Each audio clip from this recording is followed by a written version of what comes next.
over 60 years, jeepneys have been the virtual king of the road here in the Philippines. These unique vehicles that are festooned with colorful stickers, lights, and chrome have grown into the chief source of transportation in the country. Let's go!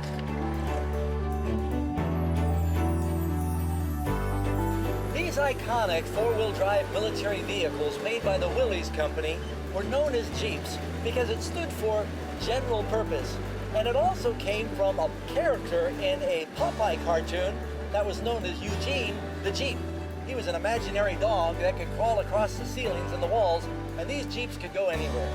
When the Americans left the Philippines following World War II, it was just cheaper for them to leave these thousands of military vehicles behind rather than to transport them back to the States. The creative Filipino people modified these military vehicles by extending the frame about 6 feet. They added a couple of opposing benches that are designed to carry about 18 people. They put a cab over it to prevent the water from coming in. But I've seen what looks like 20 to 25 people hanging off every possible edge and ledge of a jeepney. They jumping off or jumping on as it goes through congested Manila traffic. Every jeepney is a little bit different. Some are just held together with patches of baling wire and bubble gum, a little bit of duct tape.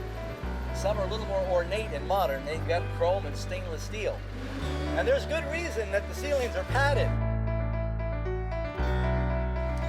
When one of the local Filipinos wants a ride on a jeepney, they just flag them down, they shout, they tap on the hood, and then they jump on board. They may not even slow down when they do this.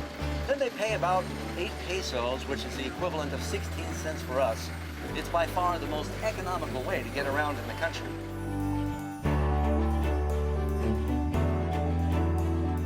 Some jeepneys are even equipped with their own emergency privy. One little downside to the jeepneys is because the cabs are open like this, they're not air conditioned, it gets pretty hot in the summertime, and all the fumes from the street come in, which can make it an exhausting experience. Whew. Part of the downside of a jeepney is they don't have all of the modern safety features. No seat belts. You have to take advantage of the padding if you hit a hard bump.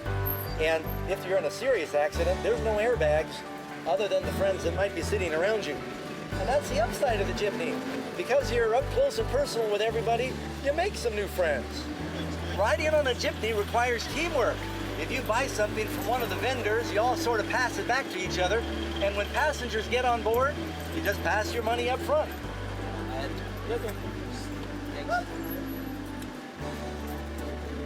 Thanks a lot. Friends, it's safe to say there are no two jeepneys that are exactly the same.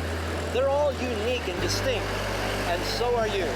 Have you ever felt that you get lost in the mass of humanity and God doesn't notice you? The Bible tells us that He knows your name, the very hairs of your head are numbered, and He hears your prayers. More than that, the Lord wants to take you to His kingdom. You just have to get on board.